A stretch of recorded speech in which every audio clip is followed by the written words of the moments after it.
بسم اللہ الرحمن الرحیم۔ السلام علیکم۔ میرا لیپ ٹاپ کہاں ہے؟ ابراہیم نے اپنی نئی نویلی دلہن سے پوچھا جو 2 دن پہلے زبردستی اس کے سر پر تھوپ دی گئی تھی۔ جی وہ کیا ہوتا ہے؟ اس نے حیرانی سے الٹا سوال کر دیا۔ وہ اس کی حیرت پہ مزید حیران ہوا۔ لیپ ٹاپ مطلب وہ جس پر بیٹھ کر میں رات کو اپنے آفس میں کام کرتا ہوں، اس نے دانت پیس کر کہا۔ اچھا وہ تو ہم نے اوپر سامان والے کمرے میں ڈال دیا، معصومیت سے کہا گیا۔ کیا؟ میرا لیپ ٹاپ تم نے اسٹور روم میں ڈال دیا؟ کیوں؟ حیرت کے ساتھ ساتھ اسے غصہ بھی تھا۔ وہ جی، ہم کو لگا آپ کے کام کی نہیں ہے، ایسے فالتو میں یہاں پڑی ہوئی ہے، اس لیے ہم اسے اوپر ڈال آئے، اس نے ڈرتے ڈرتے کہا، جبکہ ابراہیم کا بی پی اوپر جا چکا تھا۔ اس کی سمجھ میں نہیں آ رہا تھا وہ اس لڑکی کا کیا کرے۔ جاؤ ابھی جا کر میرا لیپ ٹاپ لے کر آؤ، اس نے غصے کو کنٹرول کر کے آرام سے کہا، جبکہ وہ ایسے غائب ہو گئی جیسے گدھے کے سر سے سینگ۔ اس نے ایک ٹھنڈی سانس خارج کر کے اپنا غصہ باہر نکالنے کی کوشش کی اور بے بسی سے سر تھام کر بیڈ پر بیٹھ گیا۔ یہ بانی نامی آفت 2 دن پہلے ہی اس کی زندگی میں آئی تھی، جسے دادی پوری دنیا سے ڈھونڈ کر نہ جانے کہاں سے پکڑ کر لائی تھی۔ اتنی بڑی دنیا میں، اتنے بڑے پاکستان میں، دادی کو اپنے ہونہار پڑھے لکھے ہینڈسم پوتے کے لیے یہی ایک لڑکی ملی تھی جس نے اپنی زندگی میں لیپ ٹاپ کا نام تک نہیں سنا، جو انگریزی تو دور کبھی اردو اسکول بھی نہیں گئی تھی۔ پتہ نہیں دادی کو اس بلا میں ایسا کیا نظر آ گیا جو انہوں نے اس جاہل لڑکی کو اس کے سر پر تھوپ دیا۔ اسے گونگی مٹی کی مادھو ٹائپ دیسی گاؤں کی لڑکیوں سے ہمیشہ سے چڑ تھی۔ اس نے اپنی زندگی میں کئی خوبصورت خواب دیکھے تھے، اگر اس نے کسی پرستان کی پری کے خواب نہیں بھی دیکھے تو اس نے اس دیہاتی لڑکی کے بارے میں بھی تو کبھی خواب میں بھی نہیں سوچا تھا۔ اس نے تو اپنی شادی کے بارے میں بھی ابھی اچھے سے سوچنا بھی شروع نہیں کیا تھا، اور اگر سوچتا بھی تب بھی یہ لڑکی اس کی سوچ میں کبھی نہ ہوتی۔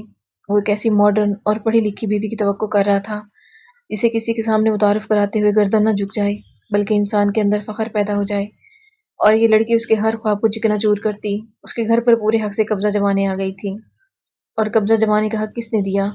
اس کی اپنی سگی دادی نے۔ یہ عجیب و غریب لڑکی اس کے سر پر تھوپ کر اس کی دادی محترمہ عمرے کے لیے نکل گئی تھی۔ بقول ان کے اس کی شادی ان کی راہ کی رکاوٹ تھی جو اب دور ہو گئی۔ ان کی رکاوٹ دور ہو گئی مگر انہوں نے اپنے راستے کا پتھر اٹھا کر سیدھا اس کے سر پر دے مارا۔ میں اپنے پوتے ابراہیم کے لیے چاند سے خوبصورت پری جیسی دلہن لاؤں گی، اس کی دادی ہمیشہ یہی کہا کرتی تھی، اور وہ ہمیشہ دادی کی اس بات پر مسکرا دیتا تھا۔ لیکن زندگی میں پہلی بار اسے دادی کی یہ بات یاد کر کے صرف غصہ آ رہا تھا۔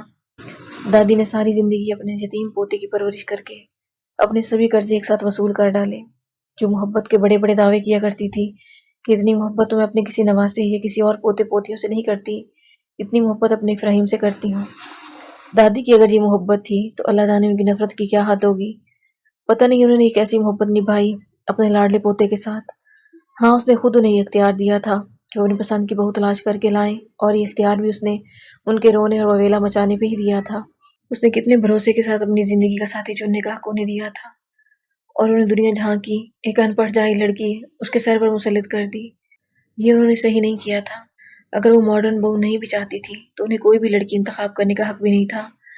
پتہ نہیں کس گاؤں سے وہ اس کے لیے یہ لڑکی پکڑ کر لائی تھی اور اس پہ حکم صادر کر کے بولی، یہ لڑکی اب تمہاری بیوی ہے اور اسی کے ساتھ تمہیں اپنی پوری زندگی گزارنی ہے۔ تمہاری ہونے والی دلہن تو دنیا کی سب سے اچھی لڑکی ہے، ایسی بہو تو تمہیں دنیا کے کسی بھی کونے میں نہیں ملے گی۔ وہ جس علاقے میں رہتی ہے وہاں کی سب سے اچھی لڑکی ہے۔ یہ کچھ مخصوص جملے شادی سے پہلے دادی اسے کہا کرتی تھی، مگر اس وقت دادی کی ان باتوں کا مطلب وہ نہیں سمجھ سکا۔ اگر سمجھ جاتا تو اسے معلوم ہو جاتا کہ وہ اچھی ہے، خوبصورت ہے تو صرف دادی کے اپنے حساب سے، اور 70 سالہ پرانی دادی اور آج کے دور میں زمین و آسمان کا فرق ہے۔ وہ ایک کرسی لیے اندر داخل ہوئی تو وہ حیرت سے اٹھ کر کھڑا ہو گیا۔ میرا لیپ ٹاپ کہاں ہے؟ اس نے بھرپور حیرانی سے پوچھا۔ یہی تو ہے جی، اس کی زوجہ محترمہ نے نگاہیں جھکا کر بادب طریقے سے جواب دیا۔ یہ تو کرسی ہے۔ اس کا ایک بار پھر خون کھولنے لگا۔ آپ ہی تو بولے تھے جس پر بیٹھ کر ہم کام کرتے ہیں۔ اس کی یہ معصومیت اس کے 14 طبق روشن کر گئی۔ اس نے غصے سے آنکھیں بند کی۔ مس پانی صاحبہ، اس پہ میں ایسے بیٹھ جاتا ہوں۔ وہ دانت پیس کر کرسی پر بیٹھ گیا۔ وہ موٹی موٹی آنکھوں سے اسے دیکھ رہی تھی۔ اور اس پر بیٹھ کر جو چیز میں سامنے ادھر رکھتا ہوں اور جس پر ایسے ایسے انگلیاں چلاتا ہوں، میں اس کی بات کر رہا ہوں۔ اس نے مکمل طور پر اسے لیپ ٹاپ کا نقشہ کھینچ کر بتایا۔ شاید اس طرح اس کی موٹی عقل میں کوئی بات جاتی۔ وہ مشین، وہ اونچی آواز میں بولی۔ اس نے ایک ٹھنڈی سانس لی۔ شکر ہے کسی طرح تو سمجھی۔ وہ کرسی سے کھڑا ہو گیا۔ ہاں جی، وہ مشین، وہ اسی کے انداز میں بولا۔ وہ تو جی ہم نے سکھانے کے لیے اوپر رکھ دیا ہے۔ اس نے اتنی آسانی سے اپنا جملہ مکمل کیا جیسے موسم کا حال سنا رہی ہو محترمہ، جبکہ اس کا حال ایسا تھا جیسے اسے کسی نے اندھے کنویں میں ڈال دیا ہو۔ سکھانے کے لیے؟ لیکن کیوں؟ اس بار وہ زور سے چلایا۔ اس کے چلانے پہ وہ بہت گھبرا گئی۔ وہ جی بہت میلا ہو گیا تھا تو ہم نے سوچا اسے دھو لیں، جیسے وہ کوئی رومال دھونے کی بات کر رہی ہو۔ کیا تم نے لیپ ٹاپ دھو دیا؟ تمہارا پاگل یہ! اور اس کا بلڈ پریشر 200 کراس کر چکا تھا۔ غصے سے اس کا منہ لال ہو چکا تھا۔ وہ سمجھ نہیں پا رہا تھا اس بھولی بھالی لڑکی کا کیا کرے جو 2 دن پہلے دادی جی اسے تحفے میں سونپ کر گئی تھی۔ ایک بار اس کا دل چاہا کھینچ کر اس کے منہ پر تماچا مارے، لیکن خود پہ قابو رکھتے ہوئے وہ کمرے سے باہر نکل گیا۔ وہ دوپٹے کے پلو سے اپنے آنسو صاف کرتے کرتے بیڈ پر بیٹھ گئی۔ یہ اس کا شوہر تھا جس کے ساتھ 2 دن پہلے اس کی شادی ہوئی تھی۔ اس کی بہت محبت کرنے والے ماموں نے اپنی یتیم بھانجی کو ایک پڑھے لکھے بڑے گھرانے میں بھیج دیا، لیکن ماموں اس کا رشتہ کرتے وقت یہ بھول گئے کہ بڑی ڈگریوں والے یہ بڑے لوگ اپنے لیے کسی بڑی جیون ساتھی کا خواب دیکھتے تھے، اس جیسی ان پڑھ گوار کے نہیں۔ شادی سے پہلے اس کی ساری سہیلیاں کہا کرتی تھیں، ہائے بانی تیرا شوہر تو بڑا گبرو جوان ہے، ایک دم فلمی ہیرو جیسا۔ مگر ان بیچاریوں کو کیا پتا فلمی ہیرو جیسا دکھنے والا وہ گبرو جوان اپنے لیے کسی فلمی ہیروئن کی توقع کیے بیٹھا تھا۔ اس کے خوابوں میں اس کی زندگی میں بانی جیسی جاہل لڑکی کا کوئی نام و نشان نہیں تھا۔ وہ تو زبردستی گھس آئی تھی اس کی زندگی میں۔ شادی ایک لڑکی کی زندگی کا سب سے خوبصورت خواب ہوتا ہے۔ اس نے اپنی آنکھوں میں اپنے ہونے والے شوہر کے ساتھ نئی زندگی کے کئی خواب سجائے تھے، لیکن اس گھر میں آ کر اسے پتہ چلا خواب اور حقیقت میں بہت فرق ہوتا ہے۔ جب اس نے پہلی بار افراہیم کی تصویر دیکھی تو اسے بہت رشک آیا اپنے آپ پہ، لیکن اس کی ساری سوچوں پہ پانی اس وقت پھر گیا جب اس پہ انکشاف ہوا کہ اس کا شوہر اسے ناپسند کرتا ہے۔ یہ بات کسی بھی لڑکی کے لیے تکلیف دہ ہے کہ اس کا شوہر اسے نفرت کرتا ہے۔ نفرت یا محبت جو بھی تھا، اب یہی اس کا شوہر، اس کا جیون ساتھی تھا۔ اسی کے ساتھ اس نے اپنی ساری زندگی گزارنی تھی۔ یہ رشتہ چاہے جن حالات میں بھی ہوا، جس وجہ سے بھی ہوا، مگر اسے یہ رشتہ نبھانا تھا۔ یک طرفہ رشتہ جوڑنا بہت مشکل ہوتا ہے۔ وہ ایک عورت تھی جو بیاہ کر اس گھر میں لائی گئی تھی۔ بچپن میں اس کی ماں نے اسے سکھایا تھا کہ لڑکی کا اصل گھر اس کا سسرال ہوتا ہے۔ وہ ایک بار جس گھر میں جائے پھر اس گھر سے اس کا جنازہ ہی نکلنا چاہیے، اور یہی بات اس کے ذہن میں اپنے بچپن سے بیٹھ گئی تھی۔ وہ پوری کوشش کرے گی اپنے گھر کو بچانے کی، اس نازک ڈور کو قائم رکھنے کی۔ وہ نفرت سے محبت کا سفر ضرور طے کرے گی۔ اس نے اپنے آنسو صاف کر کے ایک مضبوط ارادہ کر لیا۔ وہ رات کا کھانا کھانے کے بعد اپنے آفس کی ایک فائل دیکھ رہا تھا۔ اس کی پوری توجہ فائل پر تھی، لیکن اچانک قدموں کی چاپ سے اس کی توجہ فائل سے ہٹ گئی۔ سامنے وہی اس کی حد سے زیادہ سمجھدار ذہین زوجہ محترمہ کھڑی تھی۔ اسے محترمہ کی صبح والی واردات یاد آئی۔ اس نے ایک نظر غصے سے اسے دیکھا، پھر اپنی توجہ فائل پر مرکوز کر دی۔ وہ اسے نہیں دیکھنا چاہتا تھا، ہاں البتہ اس لڑکی کی نگاہیں خود پہ ضرور محسوس کر رہا تھا۔ اس میں ایک ناگواری کی لہر پیدا ہو گئی، لیکن ناگواری کو اپنے چہرے پر نہ لا کر اس نے سپاٹ چہرے کے ساتھ اس لڑکی سے پوچھا، وہ چاہیے کیا؟ جی وہ میں سونے آئی ہوں۔ اسے جھٹکا لگا۔ وہ کسی بھی قیمت پر اس لڑکی کے ساتھ اپنا بیڈ اپنا روم شیئر نہیں کر سکتا تھا۔ کل کی بات اور تھی، کل دادی کے سامنے وہ کچھ نہیں بول سکا، لیکن آج اسے کوئی مجبوری نہیں تھی، اس لیے وہ پوری رات تو کیا ایک لمحے کے لیے بھی اس لڑکی کو اپنے پاس اپنے کمرے میں برداشت نہیں کر سکتا تھا۔ تم یہاں نہیں سوگی، گھر میں اتنے سارے کمرے ہیں، کسی اور کمرے میں جا کر سو جاؤ۔ وہ نظریں چراتے ہوئے بولا۔ یہ بات کہنے میں اسے خود بھی عجیب لگ رہی تھی کہ اپنی نئی نویلی دلہن کو سونے کے لیے دوسرے روم میں بھیج دے، لیکن سچ تو یہی تھا، نہ تو اس نے اس رشتے کو قبول کیا تھا اور نہ ہی کبھی کرے گا۔ وہ لڑکی تھوڑی دیر اسے خاموش نظروں سے دیکھتی ہوئی کمرے سے باہر نکل گئی۔ وہ کمرے سے باہر نکل کر دوسرے کمرے میں چلی گئی۔ اپنے مغرور اور گبرو شوہر کے سامنے بمشکل اس نے اپنے آنسو روک رکھے تھے، لیکن اس کمرے میں آتے ہی اس کے آنسو کا بند ٹوٹ چکا تھا۔ اسے بہت شکوے تھے اپنے ماموں سے، کیوں کیا انہوں نے اس کا رشتہ اتنے بڑے گھر میں؟ اگر وہ اپنے ہی گاؤں میں کسی غریب مزدور کے ساتھ شادی کرتی تو کیا خوش نہیں رہتی وہ؟